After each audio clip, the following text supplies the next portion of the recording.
That's me Good started morning. the recording. Great, thank you. Good morning, everyone. I'm Beverly Bowles, the Head of Cyber at ScotlandIS. We are the trade body and cluster management organisation for the digital tech sector in Scotland.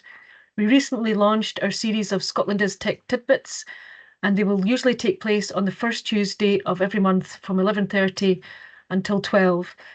Because this is Cyber Awareness Month, we've been running them every Tuesday for the past few weeks.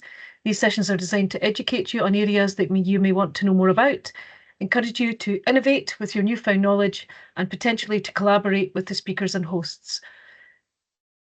I'm delighted to be joined this morning by Darren Chapman from Quorum Cyber. Darren has had a long career in cybersecurity and started a cyber and information security advisory and training business advising UK-based SMEs, which he led for 6 years until joining Quorum recently as a principal security consultant in 2024. Darren has also been involved in cybersecurity initiatives around education and collaboration, including being on the advisory group for the Eastern Cyber Resilience Centre, cluster lead for Cyber East Cybersecurity, and a cybersecurity ambassador for the Institute of Directors. Today, Darren is going to share his views on the sometimes blurred lines between IT and security, the importance of the CISO or fractional CISO role, and how service providers can work effectively together to provide services where everybody wins. Thank you, Darren.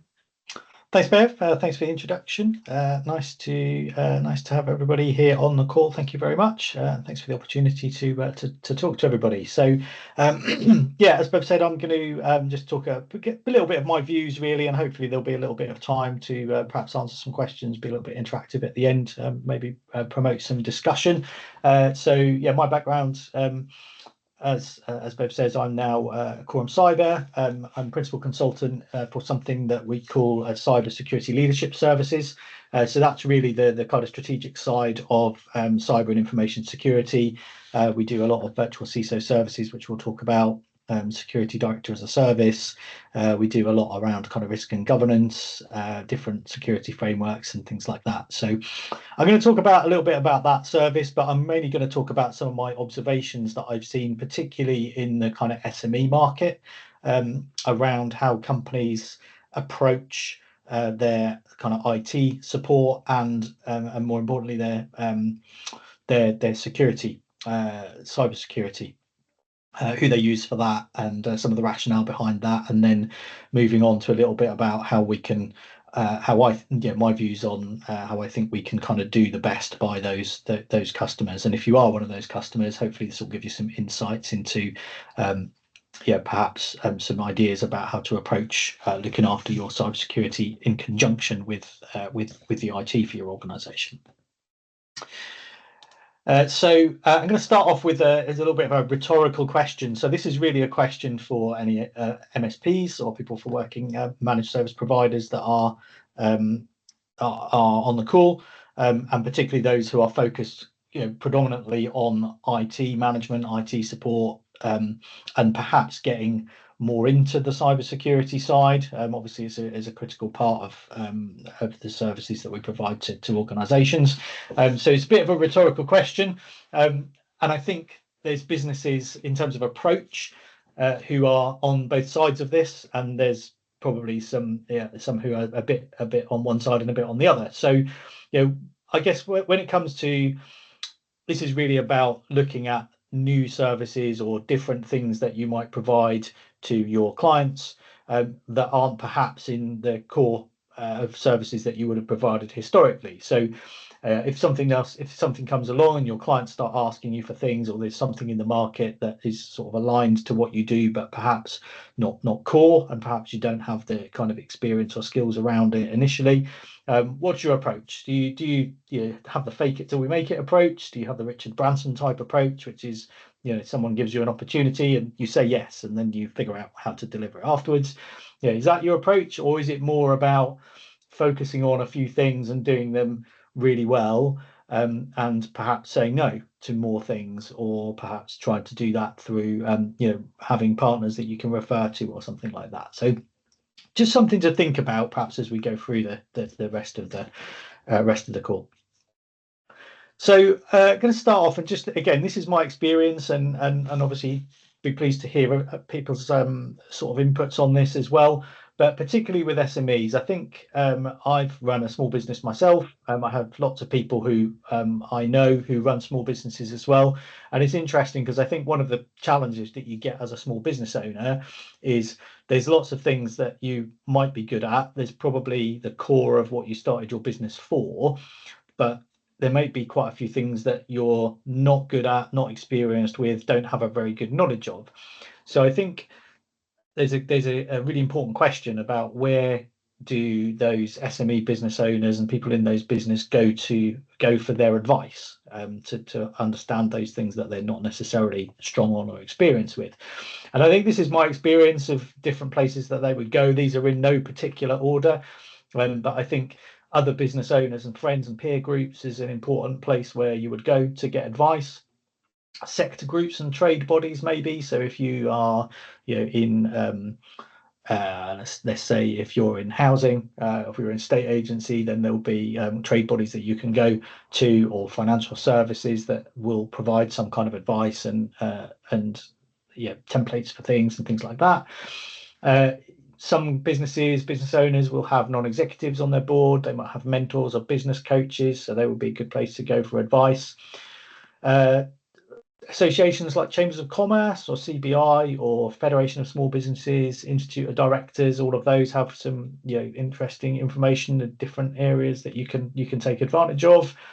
And then I think current suppliers, particularly if you've been working with current suppliers for a long time, I think that's somewhere that you go for advice. And I think managed service providers are a very good example of this. Lots of companies have been working with an IT MSP for a long time, so that's naturally where they would go for some of their advice around anything that technical or they deem to be technical.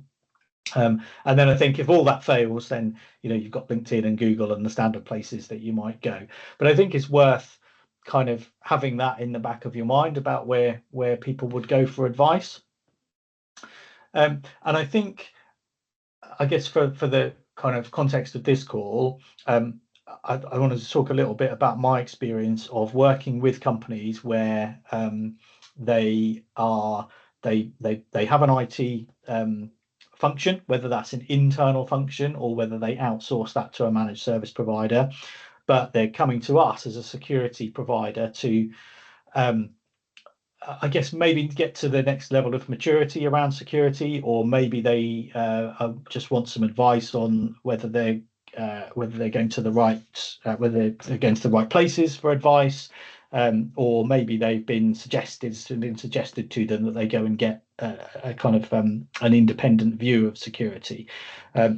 So when we do that, there's a few gaps that we typically find from a security point of view. So when we work with an organization, quite often the first sort of part of that is to do an assessment of some kind. So that might be a specific assessment or a gap analysis around something like Cyber Essentials or ISO 27001, but quite often it'll be a broader assessment. So it won't be aligned to any particular security framework, but it will be looking at cyber and information security broadly across the organization. And when we do that, we will look at the technical elements, but we'll look also at the non-technical elements as well. So we'll look at the people and the process elements. We'll look at do they have a strategy in place? Do they have policies in place? Look at the processes, look at the user education and the board education across the business around security. So it will encompass the technical elements, but it will be much broader than that. And what we quite often find is that small businesses approach to cybersecurity and information security is very much technical and IT led. So it's led by someone in IT within their business, or it's led by the advice they're getting from their MSP. Either way, these are some of the gaps that we will often see. Sometimes they will have done their own assessments, or a managed service provider will have done some assessments for them around their security, but quite often those are quite limited in scope, and they're focused mainly on sort of products and mainly on technical technical problems and solutions. Quite a lot of the time, they're not really risk focused in terms of what they're doing around cyber and information security, and those risks that they do identify are really not aligned to business risks. So if they are doing kind of a risk management, it's fairly cursory and it's very technically led. So yeah, they might be looking very closely at and putting a lot of focus on vulnerabilities, for instance, but they wouldn't then be looking at, okay, what does that vulnerability actually mean in our environment and how is it linked to business risk? Quite often they're not working to any sort of strategy or plan, so they would be, again, very technically focused and just kind of doing a lot of things that are relatively generic and maybe considered best practice, but not really prioritizing those in a kind of meaningful way aligned to their own business objectives and business risks. Quite often, not much in the way of policies in place to guide what they're doing, sort of aligned to that strategy. Processes are a very common gap. So quite often, organisations will have some relatively good technical solutions in place and technical controls around security, quite often led by their managed service provider, who are very experienced in doing that.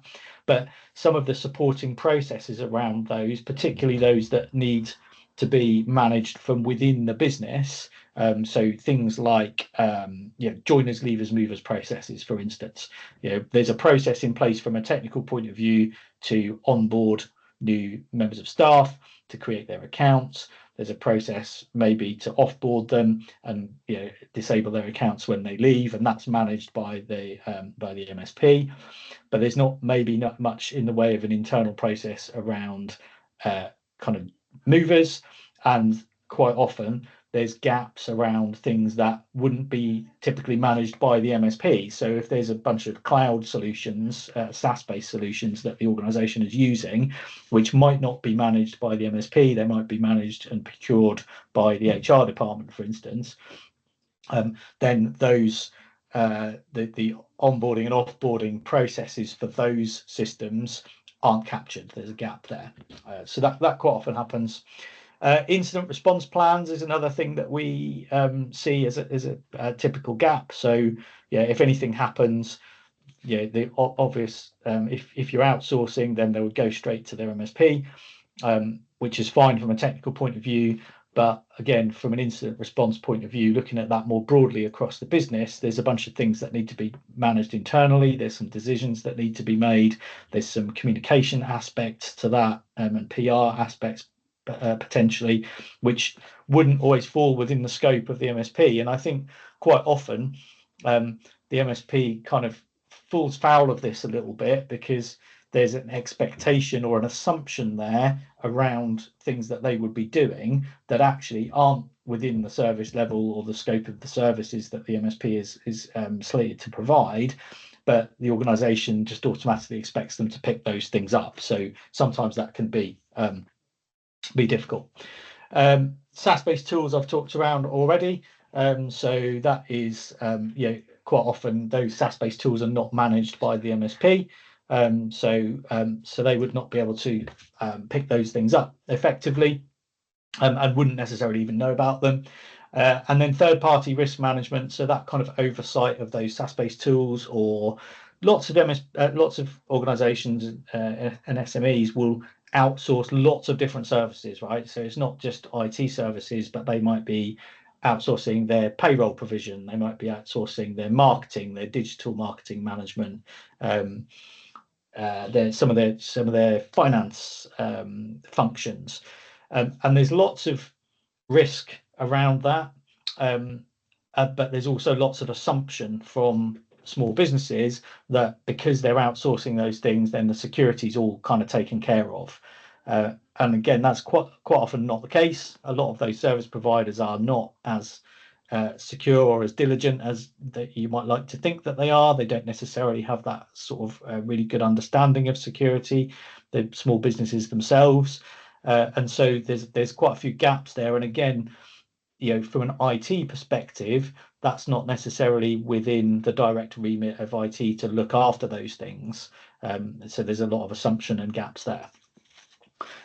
So I guess my question, another kind of rhetorical question, if you like, if you're particularly if you're an MSP, is how many of these would an MSP typically cover or want to cover? So if you're developing your services, how much would you want to cover those things? Because there's a lot of things that are not necessarily directly aligned to IT support or provision of technology services.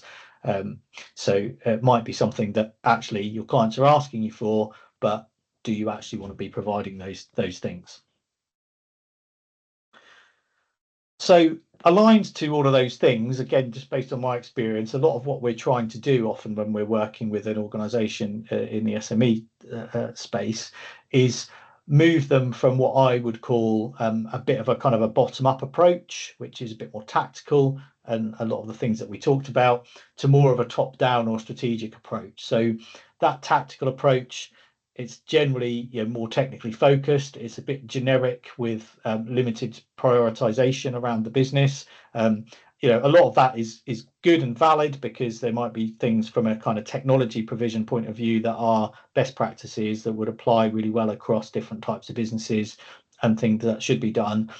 But every business has its own individual kind of challenges and requirements and risks, particularly around the security side. So sometimes that doesn't get captured, and in turn that doesn't give the organization the ability to prioritize effectively about where they put their budget, where they put their effort, where they put their resources, and also what they need to have in the contracts with their third-party providers. So it can be a bit uncoordinated. Quite often, the key thing is it's based on limited knowledge and advice. So they take advice, but that's maybe limited in its kind of scope of experience, possibly not particularly measurable or demonstrable, and that's important from like a third party or a regulator point of view, particularly with more organizations getting a lot of kind of third party questionnaires around security. Being able to respond to those and demonstrate your security in a meaningful way can be a challenge. And really importantly, quite often these kind of approaches are very IT led, whether that's internal or external. They're very IT led, which is really the bottom up piece. So it's limited management buy-in, and I think probably everyone's seen it. It's a constant struggle to try to articulate and justify the investments that you need to make in security to the management team, the board, and to get that buy-in and that budget to be able to do the things that you need to be able to do.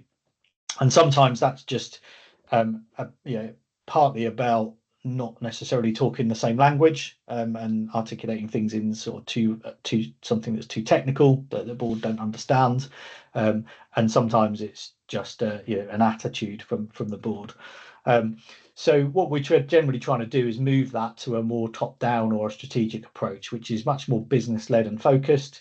It's exec sponsored and funded, so it makes it easier to get those budgets. We can make it risk focused and prioritized, so we look at really carefully at the business itself. What's the business trying to achieve? Who are the clients? Who are the suppliers? Who are the regulators? Who are the interested parties, basically? And then we look at where the gaps are, we align those things together, and then we can look at all of the things that we need to do across people, process, and technology, and we can prioritize those things effectively and allow the business to make the decisions on an informed basis about where they make those investments. We also do that in a consistent way, so we've got a consistent approach around it, and it's not led by okay, here's a new technology coming out, let's jump on that because it's it's great and it does all this shiny stuff. It's really about, okay, well, let's keep an eye on that on an ongoing basis. Let's make sure it's linked in with our strategy and what our business objectives and our risks are, and it's planned and continually improving. I think the challenge to try and do all of that, as well as delivering the sort of IT and technical services, there's different challenges, but keeping up with security frameworks is a challenge in itself. So there's a lot of different frameworks there at the top, which are all valid and current. Some of these driven by third parties, customers, insurers, etc., regulators. There's always new things coming down the pipe as well, like NIS2 and DORA, and there's things that are associated with different sort of regulatory bodies and associations and things like that that have their own security requirements as well. So that's quite a job to keep up all with that, and that's part of what a virtual CISO will do. So virtual and fractional CISOs, from our point of view, we're not focused too heavily on the technology side. We're looking at things at a more strategic, business focused basis across people, process, technology. We're looking at doing things independently in terms of assessments, so independently from what the IT team are doing, and maybe aligning those two things. A bit more business and strategically focused. Risk management is really key. So your typical CISO or virtual CISO will have some really good risk management experience and is used to prioritizing and is used to translating those risks and recommendations around what we do around those risks in a business context, and talking to the relevant people in the organization to help make that a kind of top-down business exec sponsored approach rather than a very technical led approach. Typically familiar with those security frameworks, and also third party and investor requirements as well. So as virtual CISOs or fractional CISOs, we spend a lot of time talking and looking at those third party assessments, looking at what they're expecting, looking at the commonality across those. Are they based, they're basing those on particular frameworks? How do we address those in an efficient way? How do we make that consistent in terms of what we're responding on, and basically stop it from being a business blocker? And I think that's one of the keys for a fractional CISO as well, is they're quite business focused in terms of we want to be an enabler for the business rather than someone who says that you can't do all of these things because it's a security risk. It's about managing that risk and finding ways to enable things in a safer way and making informed decisions. Investor requirements is another one that quite familiar with understanding.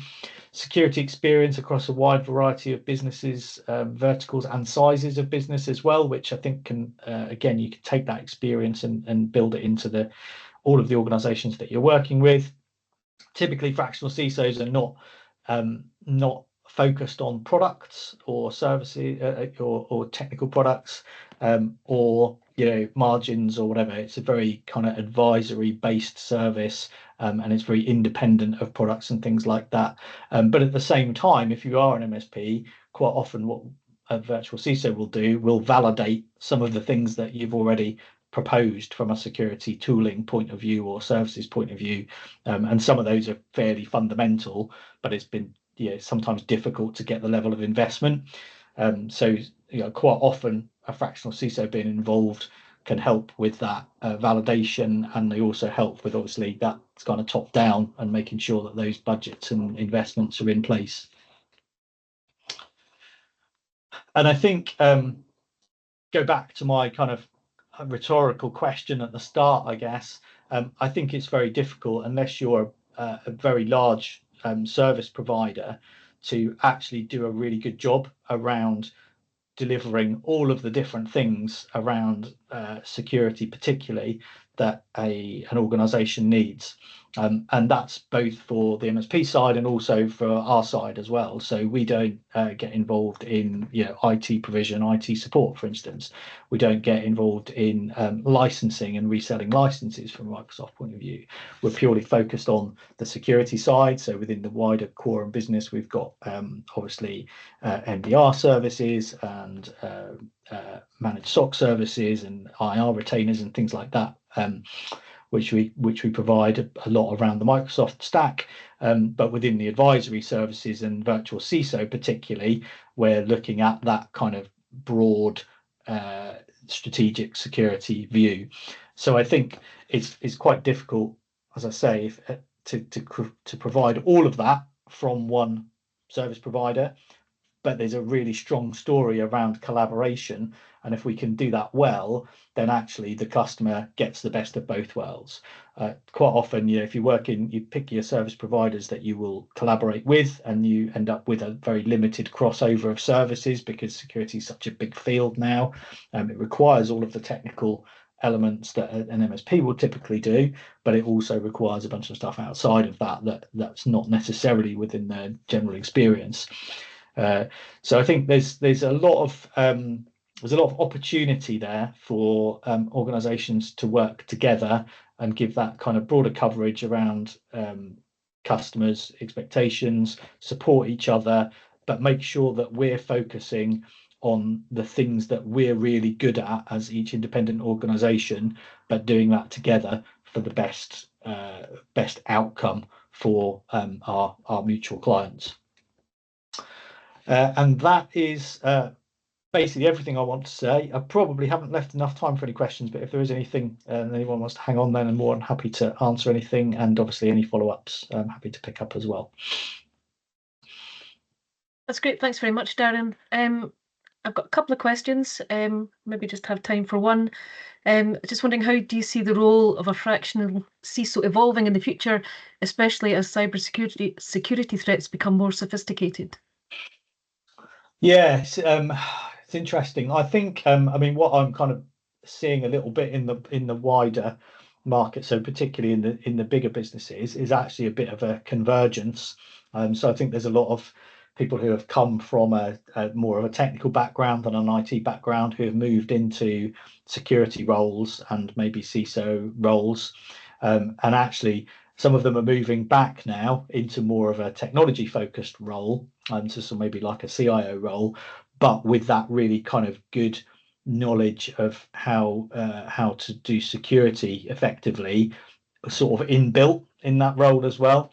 I think there's a lot of challenge of finding CISOs because there's not probably not enough people with that experience around to fill all of the demand. So I think that's part of what's driving that as well. But I think that kind of historically security and I guess technology enablement have probably been maybe a little bit at odds with each other in some respects, and I think that's the skill of a good CISO amongst others, is to balance that really well and make sure that risk is understood. We're making informed decisions, but we're not stifling the innovation and productivity of organizations by putting those security controls into place. And so I think there's a bit of a convergence there as well. So you mentioned risk there, and during your presentation about the risks and assumptions made by clients. Have you got any examples of where you've been able to ensure transparency and alignment between different service providers, especially when there might be kind of overlap in service offerings?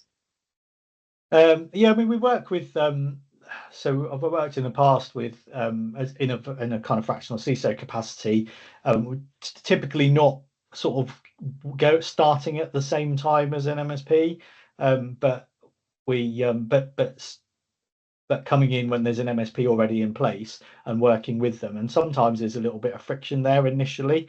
But I think, quite quickly we tend to build relationships with those MSPs who are providing those services and try and make sure that we're working together to provide the best outcomes for the clients. So things like, we have clients who have an MSP in place who has a managed SOC, for instance, which is part of their service that they kind of buy in from somebody else, and they provide reports every week or every month, and we go through the reports. But sometimes that's just very reactive. So part of what we do is just start to ask some questions and look at, okay, well, actually, these reports are useful to an extent, but actually what's the outcome of that? What are we doing off the back of those reports to understand them, make sure the client understands them, and then improve the security off the back of the things that we've found, and start to move that along. And that has a kind of a mutual benefit, if you like, because we're helping the client understand it better, the client's making more informed decisions, and actually from the kind of MSP's point of view, quite often that will lead to more services or additional services that they need to provide to plug some of those gaps, if you like. And just finally, with the rise in AI and automation, do you think there's going to be opportunities to enhance the collaboration that you have with these other service providers and provide better outcomes for your clients? I think there absolutely will. I mean, I don't know exactly what form that looks like. But I think, you know, as with everything else, right? Every other kind of development in place in AI is just the latest one of these. There's always threats, there's always opportunities that come from the back of that. So, you know, obviously bad actors are using AI, vendors are using AI, and it's just really about us working together, I think, to try and figure out how we can best leverage it. Yeah, I think it definitely will bring opportunities, but it's yeah, we just have to figure out exactly what form they take. How to make the most of them. So thanks so much for your time this morning, Darren. Really appreciate you speaking for us. If anybody would like follow-up information about what Darren's been speaking about or an introduction, if you drop me an email, then I'll do the introductions for you. And don't forget that there will be another Tech Tidbit at the same time, 11:30 on the 5th of November. Thanks very much for coming along this morning. Thanks, Bye, everyone. Thanks, Darren. Bye. Bye.